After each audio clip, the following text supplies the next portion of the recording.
This is Brent Richardson, and welcome to the Business Minutia Podcast, where our focus is on the details of business that are often passed over by traditional classes and leadership training. We focus on the stories of real people who have tried, failed, and learned through their experiences and are willing to share their lessons with others.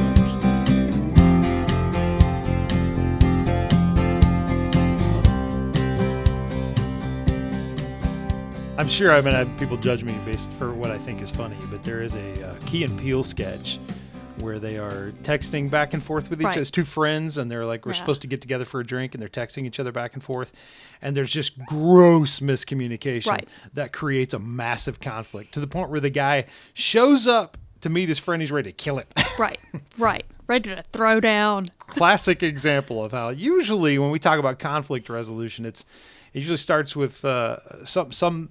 But I thought this was the direction things were going to go. Right. And now it's something different. Right. There's lack of alignment. A lot of times it is a miscommunication problem. Right. Right. I remember, again, we talked about this last week about how you don't learn this kind of thing in college. I remember my first management position having got a phone call, and I was sitting in my office working on something, and I get a phone call, and there's so much noise in the background. I can tell it must be a manufacturing floor or something that's calling me. And sure enough, and it's a couple of engineers that are on the manufacturing floor, and I can just hear them screaming at each other. Yeah. I'm sitting here going, what am I involved in? Right. And then through all the screaming and the background noise, I can tell one of them is my employee. I'm like, oh my goodness, I got to get involved in this now. All right, fine. It's maybe my first real case of having to resolve a conflict in the workplace. Not fun. Creates a lot of challenges, creates a lot of anxiety. I think for new managers, it is definitely something that creates a lot of frustration and anxiety. You just don't know what to do. Right. You don't want to hurt anybody's feelings. You don't want to choose sides. That's right. But you have to. That's right. So we're going to cover some conflict resolution, kind of 101. Man, you could talk on this topic for a long time, I think, because I've heard so many really cool techniques over the years, and there's no way I could dump all of that knowledge and information, things that I've heard. I can't remember all of it, but I usually do it in the moment at the time, thank goodness. So my brain still works pretty well there, but I don't know that I can get all of that to you in a half hour to where you'll actually pay attention and listen to anything I have to say. So we're going to cover just kind of the introductory 101. The first thing that I'd want to talk about is what is the goal? What is the goal of conflict resolution? And the goal to me, and I think it's important because you got to line on this at the beginning. Right. The goal to me is getting to the root what issue. You always call it the problem statement. The problem statement. Every time I come to you with something, you're like, okay, what is the actual problem statement here? Yes. What is the root what issue? Not root who issue. What is the what problem? And I've used this before, and I cannot remember the guy, the person I stole this from. But it's the idea behind it is you need to keep it on the what and stay off who. So the more stuff you talk about who, and the more you're on that who topic, you're not going to get out of this. You're going to be stuck in the sand trap forever. It's a golf analogy. And the who is rarely the bottom line problem statement. There's usually a what that you need to deal with. That's right. Once you deal with that what, then you can move forward. And the who is easier. It's way easier for us to just fingers. diagnose and be like, oh, that's that problem. We just got to get rid of that person. And then no, more than that, there's how many times I see the two people have a really legitimate debate on how something needs to get done. Yeah. And it's a good debate to have, but for whatever reason, they've let emotion get into it, and we can't get to an actual... Right. Does this sound like our society? Sounds like our society. It does. Yeah, we're not talking about politics, but we are. It feels that way anyway. So the goal is that you've got to get down to that root what issue. Now, I can hear people out there saying already, like, but this is a who issue, Brent. This is a who issue. It's that person. It's Tanya and it's Steve, because they always or they never... But if it is a who issue, then are you the who? Yeah, it could be. Or my other question would be, are you responsible for that who? How difficult is, if you were talking about who issues, right? If we want to try to solve who issues, how do you solve a who issue? You want to rewire the person's brain? Right. Is that solvable? Right. You got the power to do that? Because if you got that power, I'd like to meet you. I would really like that. I would like to invest. Right. I would say you don't have that. Unless the person has a divine revelation of some kind, those types of changes take years, right? So you're not going to be able to rewire this person's brain. And here's the trick is you don't want to. that person brings a unique perspective That's and their right. wiring is a That's certain right. way. That's the value of diversity. They're going to look at a problem in a different way. And you want that. You need that. So then it's just a matter of, well, how do we work together when our brains all work and we all come from different backgrounds and we see things differently? But in the heat of the moment, how do you start dealing with that process? How do you start finding the what? So I like to do things in threes. So I've bucketed this in threes for this week's episode as well. And we're gonna cover the three pieces to me. Okay. The first one is gathering information. The second one is refocusing, and the last one is following up. Okay. So that's how I break this out. Let's talk first about gathering information. I think this is the most important step. People can glaze over this, and the first thing I would say, when you're gathering information, you're trying to get to that root cause. Right. I heard somebody the other day talk about, call somebody a reductionist, and I had to look it up, and I was like, that sounds like me. I tend to also do that, right? I think it's probably what enables me to teach and talk about things like this, is with every problem I run into, I like to reduce it down to its core. I like to reduce it down because then I can remember it. I'd be like, that's the problem associated. So I tend to be that way. I think the goal here is to reduce the problem down to its facts. Reduce it down to those what factual cores. That's what you're looking for. You're trying to, you're like a doctor. You're going in and trying to solve what is that problem and identify it. And I guess you're trying to get in there and identify. And to me, one of the biggest things there is isolation and time. Right? You've got to isolate the problem. What do I mean by that? Have you ever walked in the room and two people just been, there's a lot of emotion. Right. And they're just getting at it. Yeah. Right. Like, I've never been able to successfully solve a conflict. Yeah, there's no like bell like there is in the UFC where everybody take their corners. Take your corner. Yeah, that doesn't exist. And so I've got to neutralize that emotion. And the first thing I'm going to do is separate. I need to isolate. So, the case and the example I had there, I'm not going to get into it. I can't get into a lot of details on that case and example, but I could share this is the first thing I said when the people are yelling at each other is one of them was my employee. And I said, I would like you to leave and come to my office now. Like, I need you to get out of that scenario. Right. Nothing good is going to come from that. Right. That only spirals into worst. Right. You're just going to continue to get worse. Just leave that and isolate from that and come to my office and let's sort it out. Right. It's the same thing that we do with kids in school, right? Is everybody sits in timeout for a few minutes. Yeah. It's not like as a punishment. It's more of everybody cool off so we can figure out what actually went down. That's right. Your brain's not working well when you're dealing with that kind of anger, right? And here's the thing, you never know what somebody's dealing with. Right. You never know, right? The person is behaving in a very emotional way. Do I ever behave in an emotional way when I'm tired? Oh, yes. Or if I'm hungry? Or stressed, yeah. Right? I another example of the story is I had, and I can't get into details on this one either, but I can share the general idea. I had a coworker that was really fighting with another coworker, and he confided in me and said, I can't stand that person. He doesn't respond to my emails, and he does blah, blah, blah. I had this list of things. Right. Now, I was privy to some information. I said, well, I can tell you he's going through some things in his family life that are very tragic and very, traumatic, and I can't talk about them. Right. And, you might just give a little bit of grace there, right? Well, and I find that this is even harder for us during the pandemic with you working from home, because usually you have the drive time. You have to transition from being the worker and the boss to coming home, right? And right now you are literally walking downstairs and you are in the middle of your family. Yeah.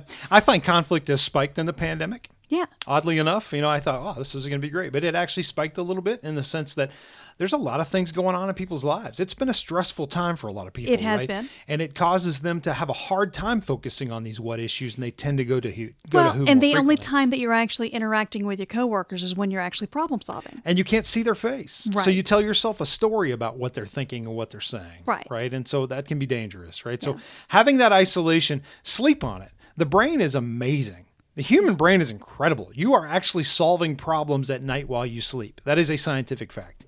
Your brain is working through, and it's like a processor that works faster at night when you're sleeping than it does during the day. Right. So there are motor skills. Like I was trying to teach this to my daughter. She's learning to play some Pink Floyd on guitar. And I said, practice and work and work and work. And when you get to a spot where you're like, I just can't, I'm not making any progress, sleep. I bet you try it in the morning and you probably have it. Your brain learns at night. Right. I remember the same thing just going into a test. You can just like study and study and study and study and study, and you don't feel like you're getting anything. Yes. until the next morning you're magically there, hopefully. Yeah, and this is much like a wound or an injury. You're not going to get in there right away. You need to get the inflammation down. Yeah. You've got to get the inflammation. You got to isolate, separate, and then both sides have to be ready.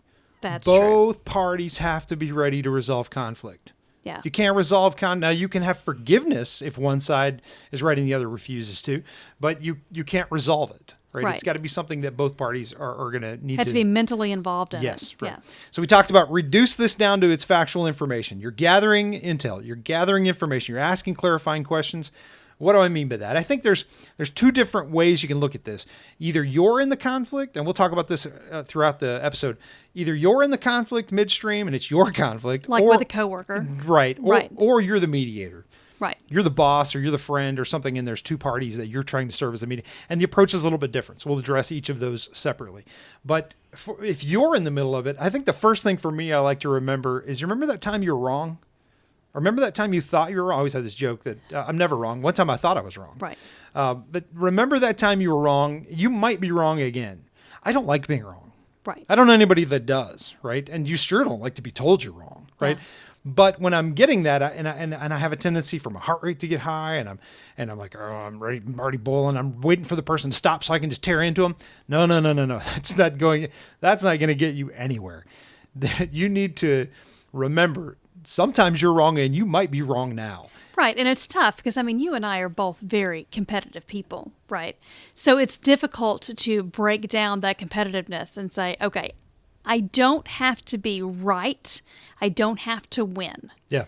And you want to win every argument you're in the core of any competitive person. If I go into this ring, I need to win. Yeah. Yeah. And you've got to get past that. And if you can't behave this way, isolate. Give yourself some time. Right. This is great. One of my favorite bands is a band called the Avett Brothers. And I highly recommend you listen to them. If you like folk music, it's really good.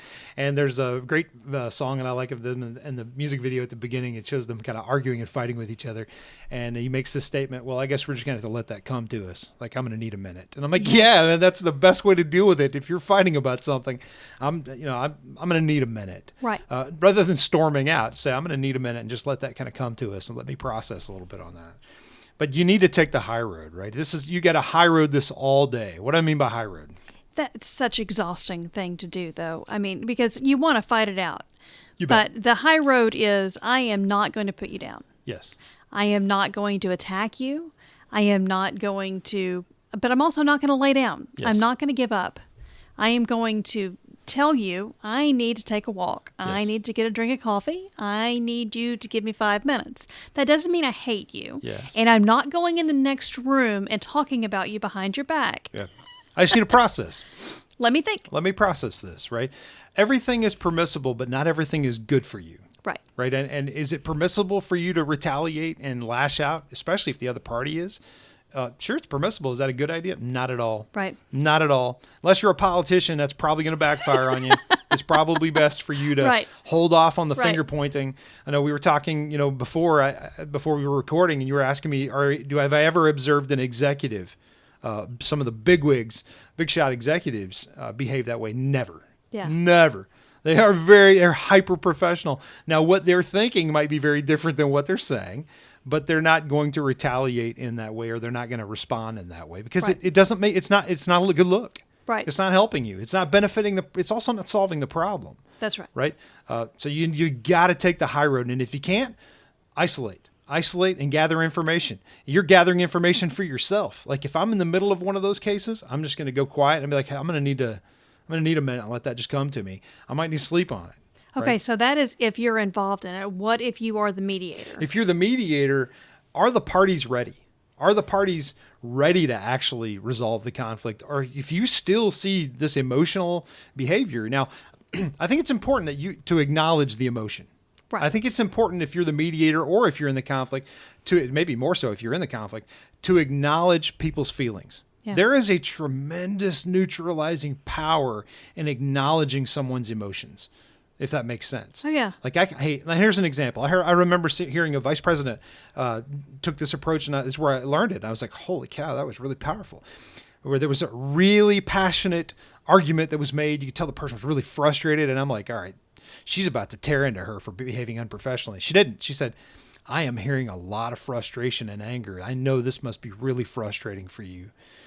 And immediately, I think the person that she was talking to was kind of cowered down a little bit. And you could tell she was like, well, I didn't mean to behave unprofessionally.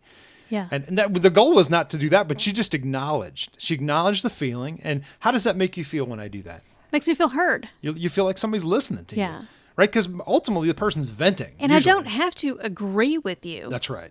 Right? But to still acknowledge that you have feelings on this. So you acknowledge the feeling, but you filter through it. Right. You're filtering through it because you got to get down to the what. You got to get to the root cause of the problem. Right. The root of the problem is not that person angry. Right. You just have to make sure that in acknowledging that you're not belittling. Yes. Because sometimes it can come across as very belittling. Oh, she's mad, ain't she? That's not a good play. Don't do that. Is that what you're talking about? Well, and I remember in college, I was the editor of the paper, and I was helping a freshman try to get her nerve to actually ask a question to a public figure who was at our campus. Yeah. And the young lady finally raised her hand. I hate this story. And the famous person, who I will not call out their name. Really? Yeah. All right. Famous. We're keeping it on the what, not the who. Thank you. The woman called on this young lady, and the young lady asked her a question, and the woman's response was, "Don't worry your pretty little head about it." I wanted to go up there and slap her myself. I'm like, much? come on. Yikes. Yeah. Come on. Yeah. Wow. Don't do that. Don't do that. Okay, so you're gathering information, right? You're gathering intel. You're trying to get to the root of the problem, okay? The second bucket, refocus. We talked about this already. A little bit of, like the second item, the key thing to think about is what I mean by refocus. You need to stay focused on whatever the task or goal is at hand that your specific team or group of people are trying to work together on. Conflict comes from people working together, not people who are on the other side of the world that have never seen each other. That conflict can happen too. It's called war, but that's not what we're addressing here. We're talking about conflict resolution in an office or work environment, right? And so this is usually coming from people who are the friction. It's from rubbing together. They have a goal of what they're trying to do, but it's usually associated with a disagreement on how. Or a miscommunication as to who was supposed to do what. Right, and sometimes there's also we have conflicting what's we're trying to accomplish, because sometimes you are in the heat of the moment, you are focusing on winning. Sure. Or you are focusing on my group winning. Yeah. And you are not focusing on the team winning. That's right. But keep in mind, for whatever company you're in, there's a top level goal. That's right. Your goal is to ship more widgets or to serve more customers. That's correct. Or whatever your goal, there's a top level goal. Okay. That's not what I'm talking about refocusing on. Peel the onion down to the nearest goal that connects the dots between those two people. Right. Those two people who are trying to collaborate, work together where the friction exists.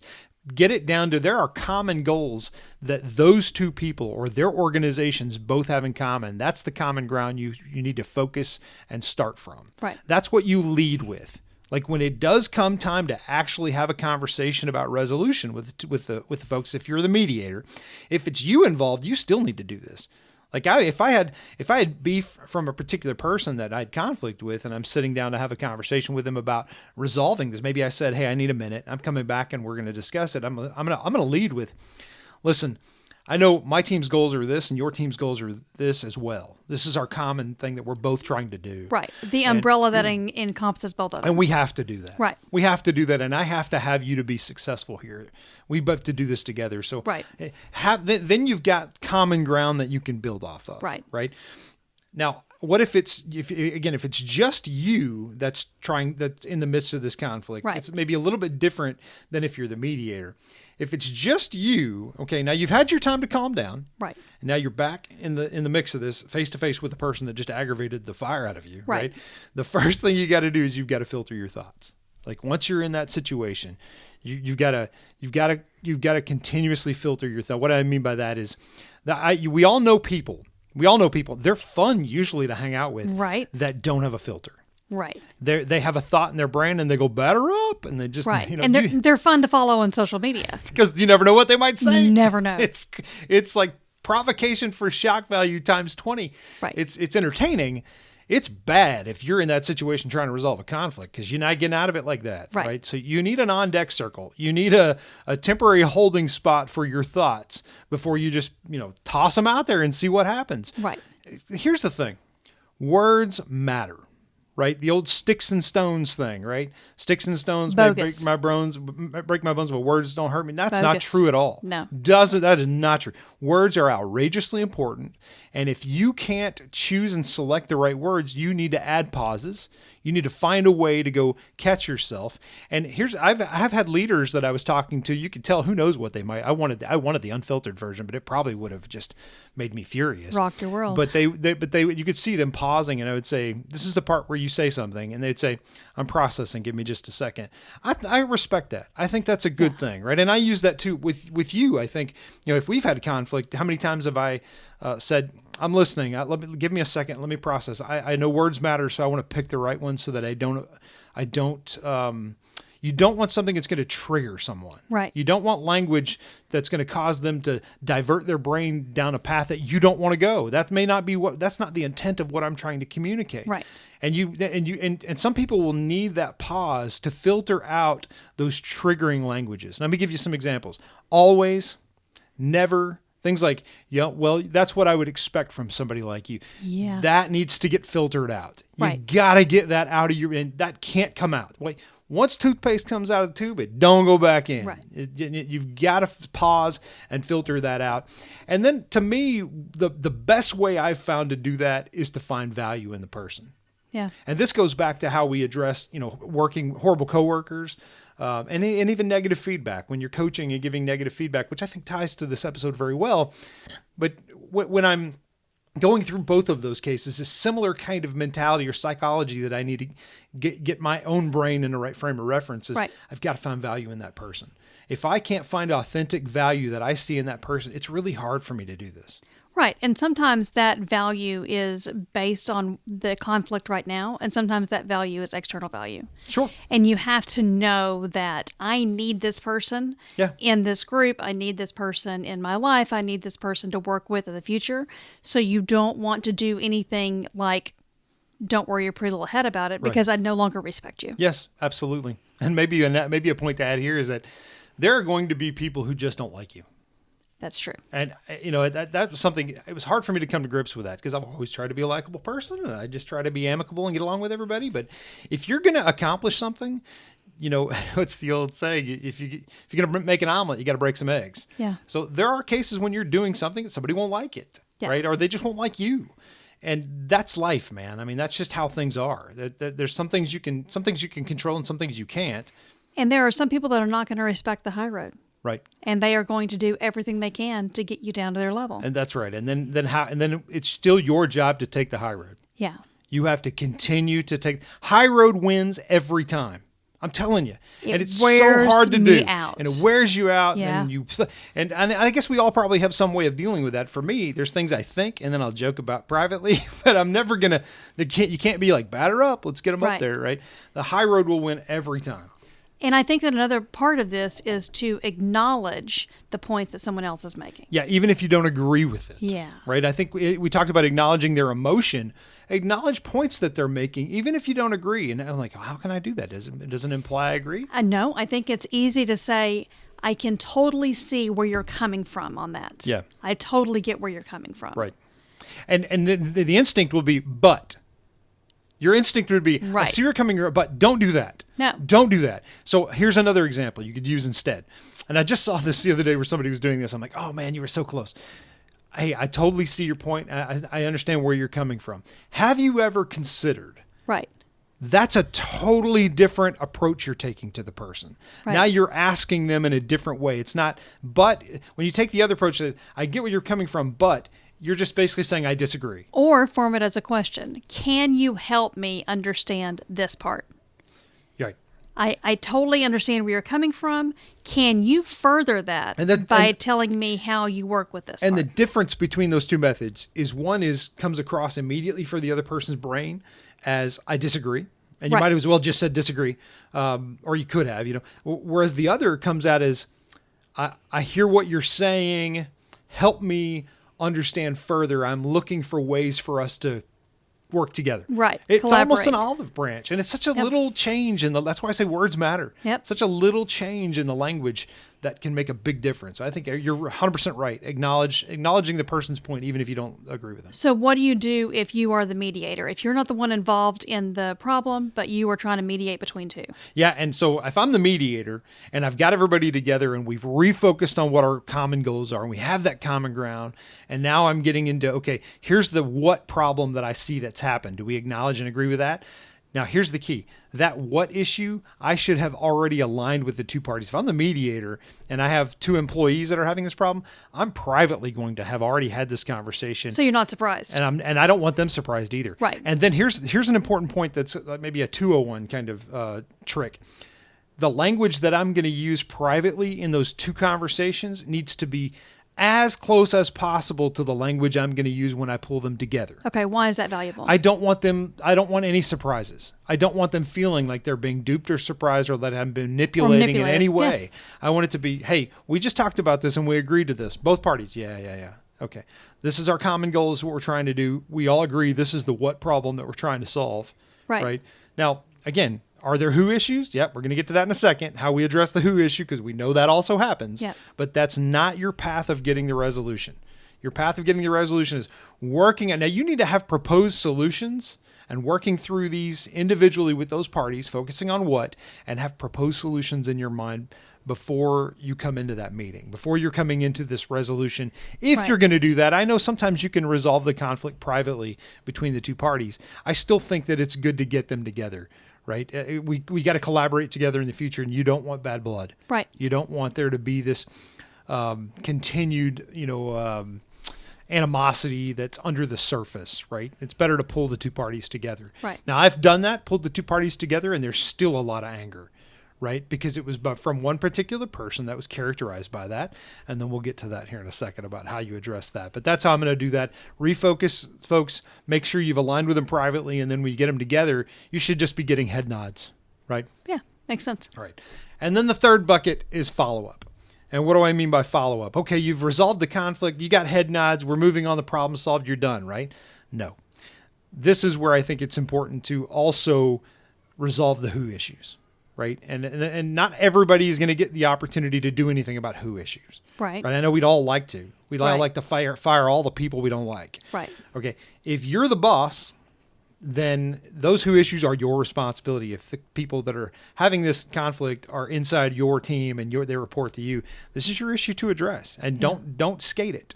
It's your responsibility to address that issue. Now, how you address it is very difficult. Yes. But there's a whole episode we did on negative feedback that you should go listen to, right? So I don't have time to go into all of it, but you go back and listen to that. One thing I will say, though, is one trick I would say is have that follow-up meeting with that individual soon.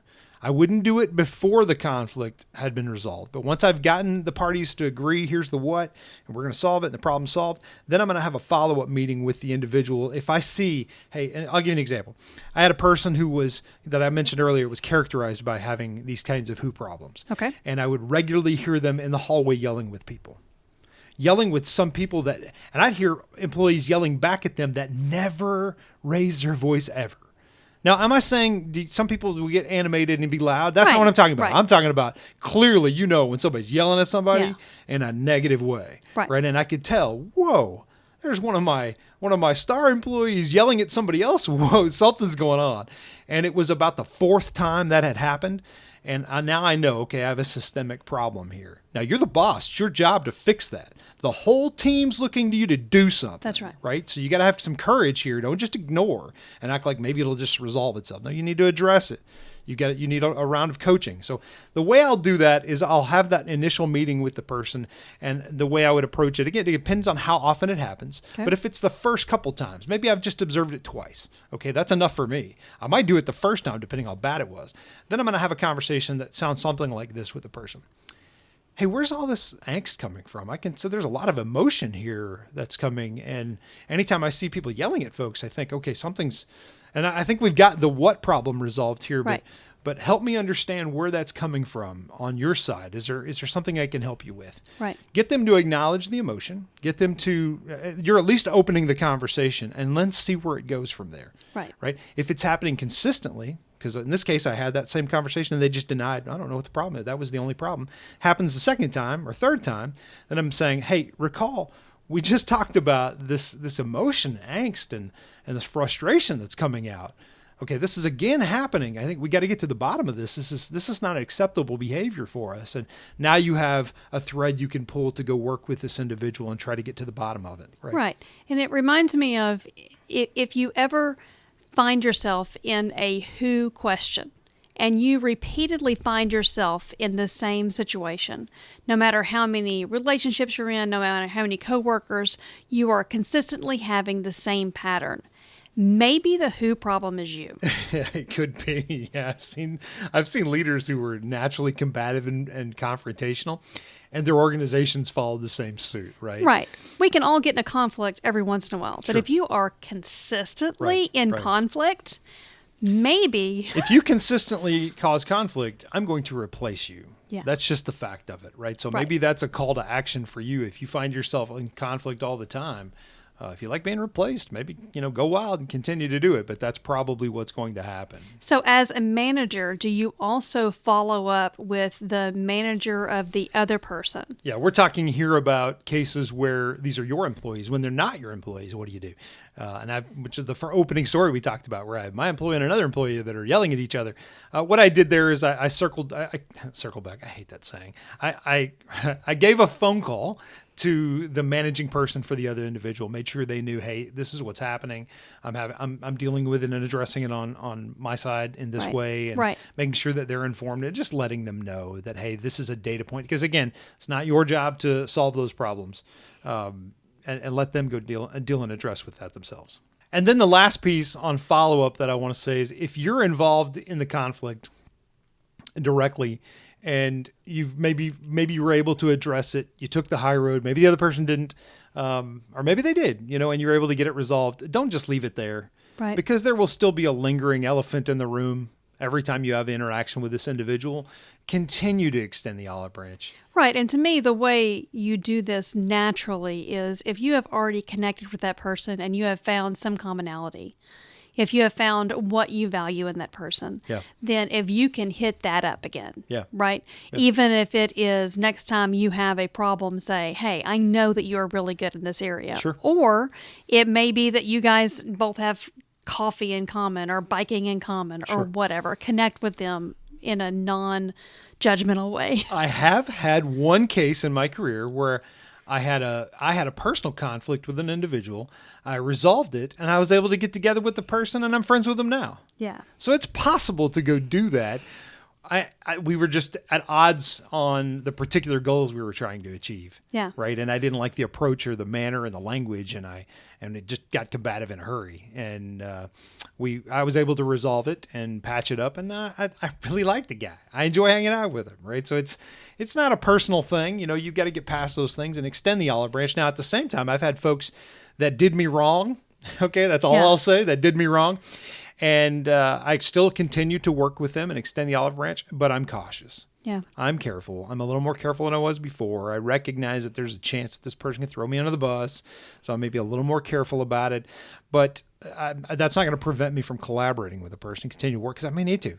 And Right. again, what's your focus of your company's goal, or whatever your team's goals are? Right. You going to let that conflict get in the way of winning? Come on.